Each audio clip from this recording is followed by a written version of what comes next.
Saya akan katakan begini, bahwa seorang yang merdeka berpikir itu akan menilai mana ulama yang pendapatnya sejalan dengan Al-Quran, ya kita pakai, ya kita ambil. Ulama yang tidak sejalan atau belum sejalan dengan ayat-ayat Al-Quran, ya nggak kita pakai, kan begitu aja. Nggak usah menilai ulama itu ini sesat, ini salah, ini nggak usah. Kita gunakan aja kalimat, kita gunakan yang sejalan dengan Al-Quran, ya kita pakai gitu. Ya, nah saya sering mengatakan bahwa pendapat ulama itu referensi. Hasil karya para ulama, kitab-kitab apa saja yang berkaitan dengan keislaman, itu referensi namanya. Baik kitab akidah, kitab syariah, kitab muamalah, itu semuanya referensi. Ya, kita dapat memilahnya, ya, mana yang sejalan dengan Al-Quran, mana yang tidak sejalan dengan Al-Quran. Itu kalau Anda memiliki kemerdekaan dalam berpikir. Jadi tidak mukallid, ya, menjadikan satu kiai ulama itu pegangan. Bagaimana kalau keliru, kalau salah? Kan begitu masalahnya. Jadi yang harus jadi pegangan ya Al-Quran dan sunnah, kan begitu.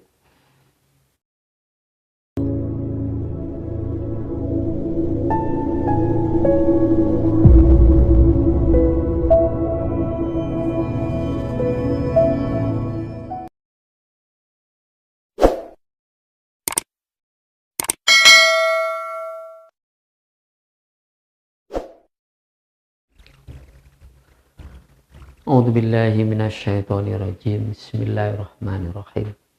Assalamualaikum warahmatullahi wabarakatuh. Alhamdulillah. Alhamdulillahilladzi ba'atsa fil ummiyina rasulan minhum yatslu alaihim ayatihi wa yuzakkihim wa yu'allimuhumul kitaba wal hikmah wa in kanu min qablu la fi dhalalin mubin. Asyhadu an la ilaha illallah wahdahu la syarikalah wa asyhadu anna Muhammadan abduhu wa rasuluh, amma ba'd. Pemirsa yang semoga dirahmati Allah dan diberikan kemudahan-kemudahan di dalam memahami ayat-ayatnya, sehingga oleh karenanya kita dapat melaksanakan segala perintahnya dan menjauhi segala larangannya, sesuai dan selaras dengan sunnah para nabi-nabinya, utamanya Nabi Muhammad Rasulullah Shallallahu Alaihi Wasallam. Dan selanjutnya, pemirsa yang dirahmati Allah, salam jumpa kembali, salam berpikir, senantiasa berpikir untuk memahami ayat-ayat Allah.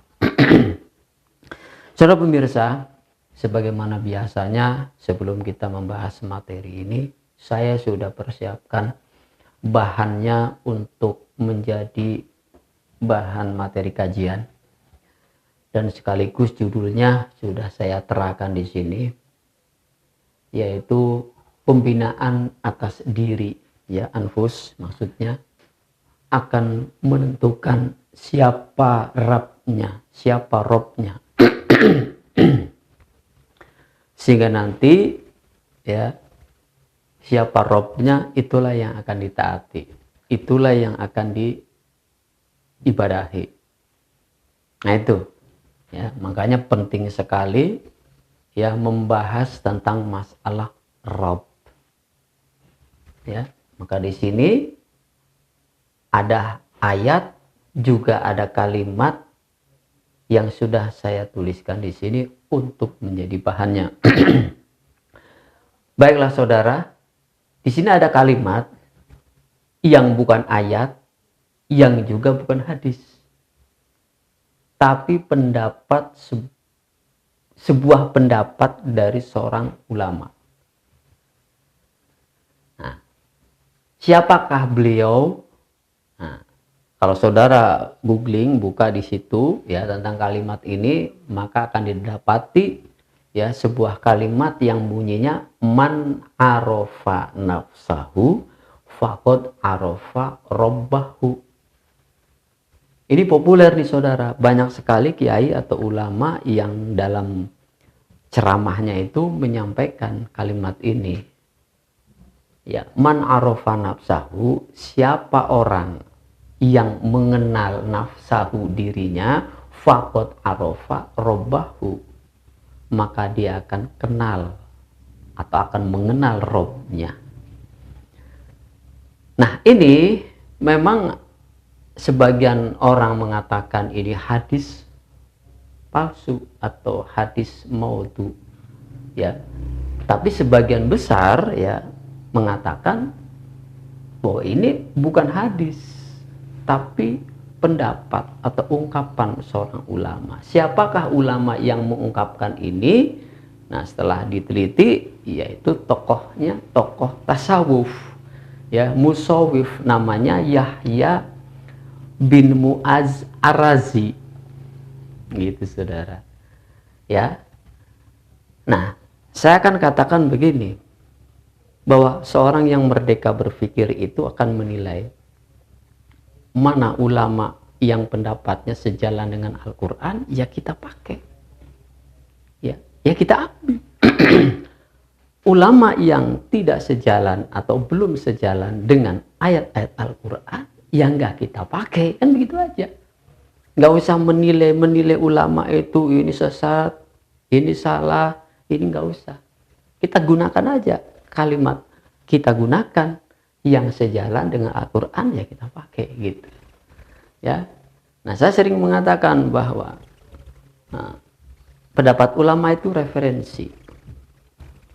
Hasil karya para ulama, kitab-kitab apa saja yang berkaitan dengan keislaman, itu referensi namanya. Baik kitab akidah, kitab syariah, kitab muamalah, itu semuanya referensi. Ya, kita dapat memilahnya, ya, mana yang sejalan dengan Al-Quran, mana yang tidak sejalan dengan Al-Quran. Itu kalau Anda memiliki kemerdekaan dalam berpikir. Jadi tidak muqallid, ya, menjadikan satu kiai ulama itu pegangan. Bagaimana kalau keliru, kalau salah? Kan begitu masalahnya.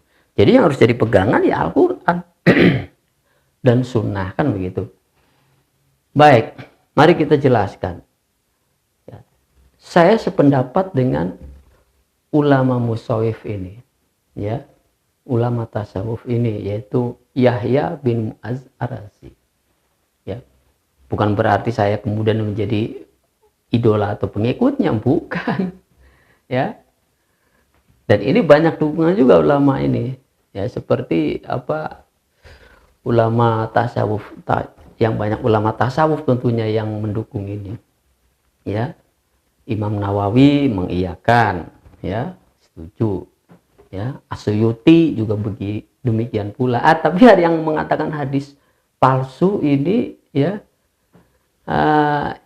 Siapa ulama itu, ya, yang disebut dengan Syekhul Islam. Nah, dia mengatakan bahwa ini adalah hadis maudhu atau hadis palsu. Begitu.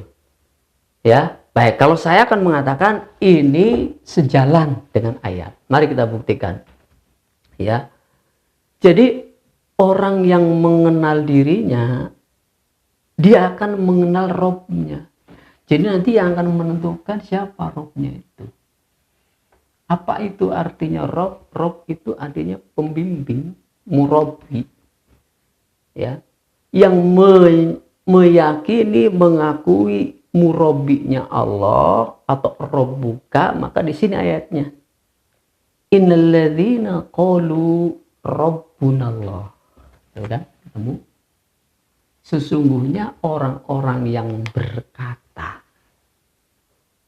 ya, Robku, Rob kami adalah Allah.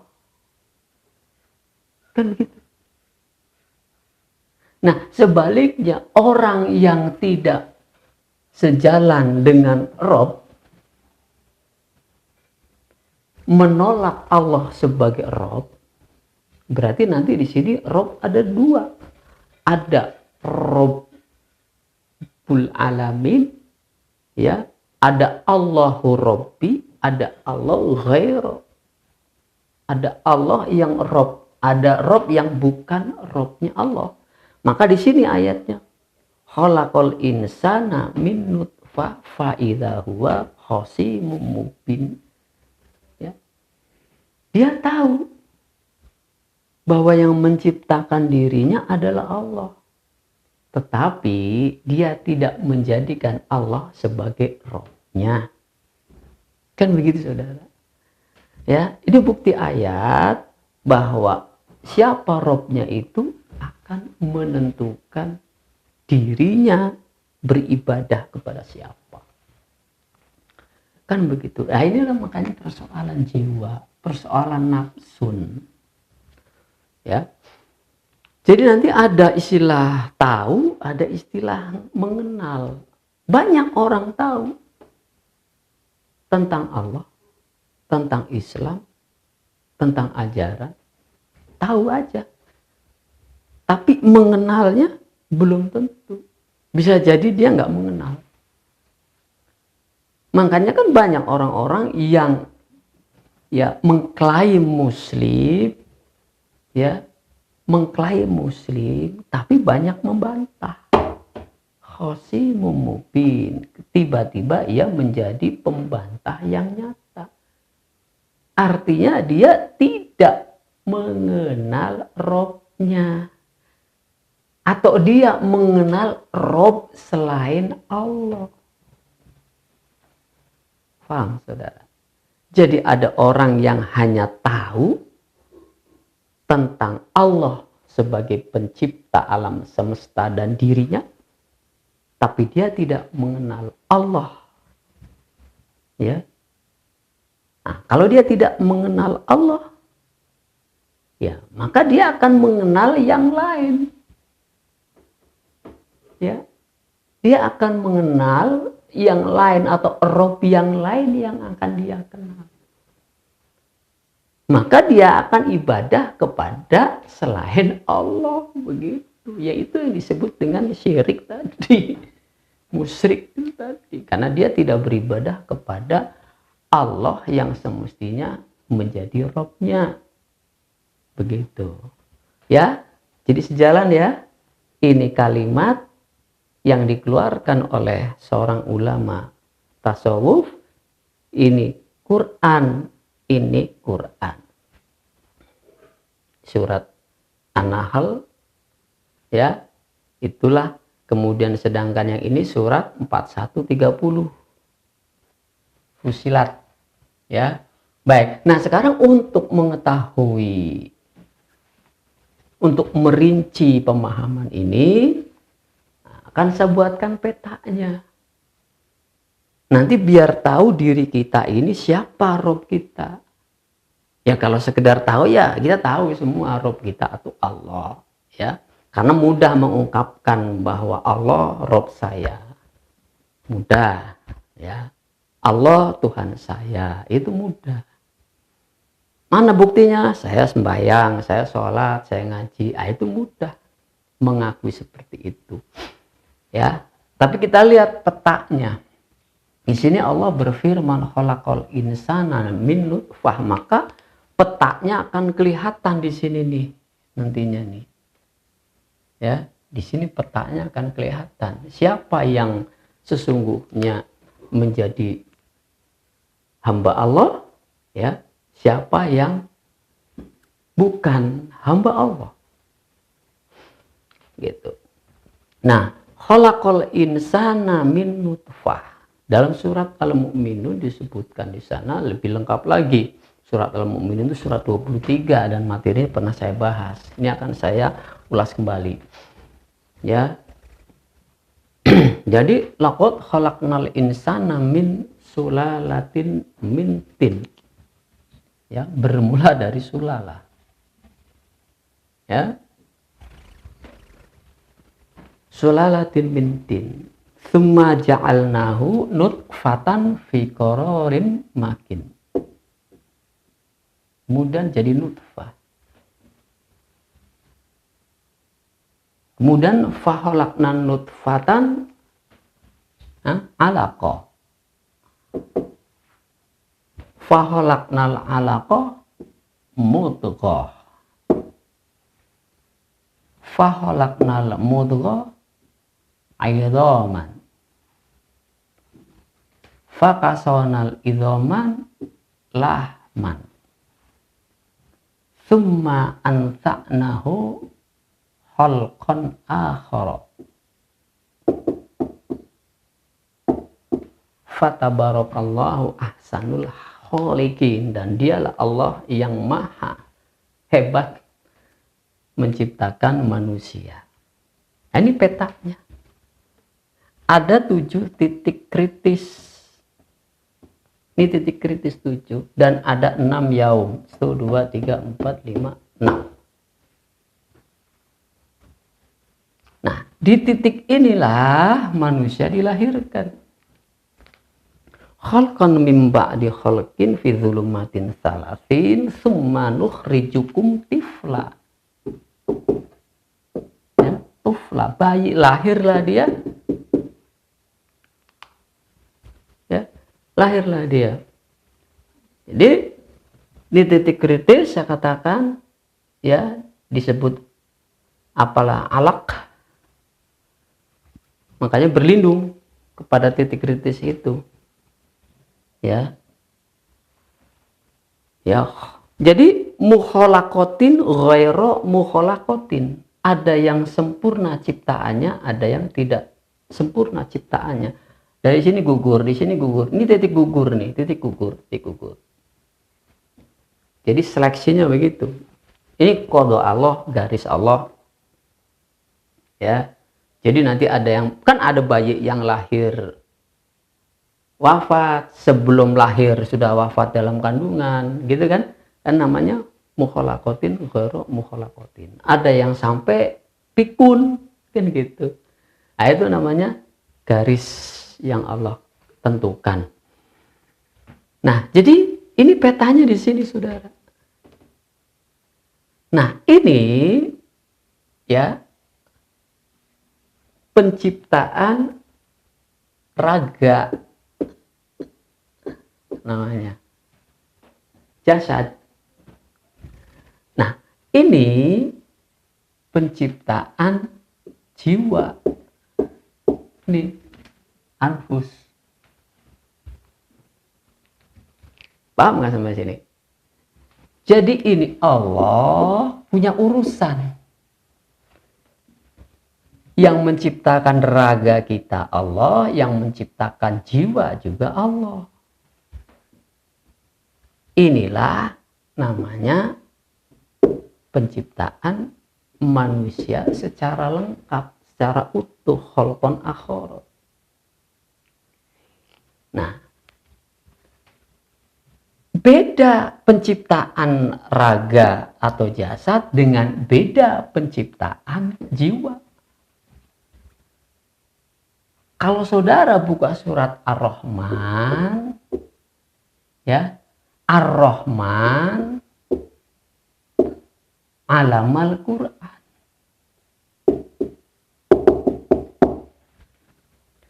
Jadi Allah mengajarkan Quran.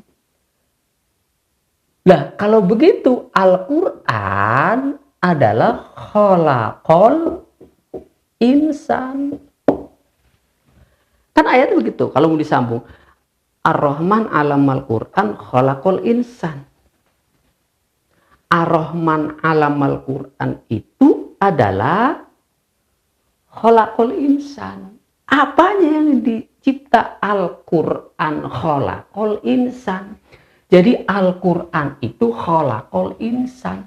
Al-Quran itu sebuah konsep untuk menciptakan insan. Apanya? Jiwanya. Jadi yang digarap oleh Allah, jiwa manusia itu dibentuk oleh Allah, disipul oleh Allah. Konsepnya apa? Quran. Kalau Nabi langsung pakainya wahyu. Nabi diturunkan wahyu, disampaikan wahyu. Nah, kalau para nabi dan para rasul itu langsung pakai wahyu. Lah kalau kita orang biasa pakainya apa? Quran, sama aja. Ujungnya menjadi mutakin, ujungnya menjadi mukmin. Kan gitu. Jadi Al-Quran sebuah konsep untuk menciptakan manusia. Apa yang dicipta manusia itu? Jiwanya. Agar apa? Agar si jiwa ini mengenal Robnya. Siapa Robnya? Allah. Tuh. Qalu Rabbunallah. Orang-orang yang digarap oleh Allah, yang disibgoh oleh Allah, yang dicetak oleh Allah jiwanya, maka dia akan mengatakan seperti itu. Ya, Rabbunallah. Ya Rabbi, wahai Tuhanku. Tuh, Allah maksudnya, Tuhankunya. Nah, di sini ada titik kritis. Lawang Allah sedang memproses dia sampai sempurna. Lah konsep lain masuk. Ada pihak lain yang juga ingin mencetak jiwa, mencetak manusia, mencetak kepribadian, mencetak karakter yang bukan dari Allah. Paham Anda? Ayo, silakan Anda bantah bahwa ternyata banyak konsep-konsep buatan manusia yang juga sasarannya sama, jiwa, ingin mencetak. Makanya jauh-jauh hari Nabi sudah memberikan isyarat. Kullu maulud yuladu alal fitrah. Inilah garis fitrah. Nah, bayi yang lahir, anak yang lahir bersih. Belum ada yang menggarap. Nah, padahal itu garapan Allah. Tapi entar lingkungan orang tuanya, lingkungan masyarakatnya, lingkungan bangsanya itu yang akan menggarap. Apanya? Jiwanya. Padahal Allah yang akan. Nah, di sini ada titik kritisnya, makanya ada yang gagal dicipta oleh Allah karena dia tidak mau. Dia lebih menerima selain Allah untuk menggarapnya. Maka jadilah dia manusia model yang pernah saya katakan. Sesuai dengan apa yang dimaui oleh Rob selain Allah. Jadi murabinya bukan Allah. Konsep lain yang akan mencetaknya. Nah, makanya cuma ayat Quran yang bisa mencetak manusia yang akan mengakui Allah sebagai Rob. Cuma itu. Ayat-ayat Al-Quran lah yang akan mencetak dirinya menjadi Al-Quran minded istilahnya. Nah, tapi jangan ikut campur selain Allah. Jadi harus murni ayat-ayat Al-Quran ini yang mencetaknya. Itu ayatnya, dalilnya. Ar-Rahman alamal Quran. Ya, alamal Quran itu adalah khalaqal insan. Jadi Al-Quran medianya Allah, alatnya Allah untuk mencetak manusia mukmin begitu. Jangan ada campuran. Nah, harus istiqomah. Sumastaqomu. Istiqomah di garis ini. Jangan mau pihak lain, kekuatan lain ingin ikut menggarap. Istaqom. Nah, baru nanti di situ diturunkan kekuatan yang Allah utus. Tatanazzalul alaihimul malaikah. Maka malaikat membantunya. Memperkuat Anda di dalam memahami ayat-ayat Al-Quran. Disitulah Anda diproses oleh Allah untuk menjadi muttaqin, menjadi mukmin. Jadi gitu kemurnian tuh kalau bicara kemurnian. Makanya saya sangat setuju dengan kalimat ini. Karena sejalan dengan Quran. Paham? Nah, jadi itulah saudara. Jadi kalau kita mau menjadi hamba Allah, Abdullah, Ya serahkan sepenuhnya untuk diproses, untuk dicipta oleh Allah sampai tuntas. Khalaqan akhar. Fatabarakallahu ahsanul khaliqin. Ahsanul khaliqin, insanul kamil. Itulah sibghatullah. Wa man ahsanu minallahi sibghah. Siapakah yang lebih baik dan lebih sempurna sibghahnya? Tuh, kan pernah udah saya bahas. Jadi ada yang pihak lain yang juga ikut-ikutan ingin mensibghah. Ya. Nanti yang disibghah oleh Allah itu, yang dicetak oleh Allah itu, yang istiqomah itu, ya, akan berkata lagi, wa nahnu lahu abidun. Dan kami, ya, ibadah sebagai abdimu, sebagai hambamu. Tidak seperti ini. Dia tahu Allah yang ciptakan dirinya. Ini raganya. Maksudnya itu. Tapi setelah di sini dia menjadi pembangkang. Kenapa? Karena bukan Allah, bukan Quran yang mencetak dirinya. Paham? Nah, kalau sudah paham seperti ini, ya itulah. Saya hanya memberikan ayat-ayat untuk membentuk karakter kita semua, membentuk jiwa. Gitu. Makanya pendapat para ulama, pendapat para kiai yang membahas tentang ayat, yang membahas tentang hadis, ya, sebagai referensi akan saya pakai, saya gunakan untuk sejalankan, untuk menilai, oh ini sejalan nggak, oh sejalan, ya kita pakai gitu, saudara. Yang nggak sejalan, ya enggak. Begitu. Ya. Jadi jangan salah paham. Kok ngaji nggak ngikutin para ulama? Lah ya enggak ngikutin Quran. Para ulama itu saya ambil, saya gunakan untuk apa? Kita lihat sejalan dengan ayat, ya sudah kita pakai. Begitu, saudara, ceritanya atau pemahamannya. Ya.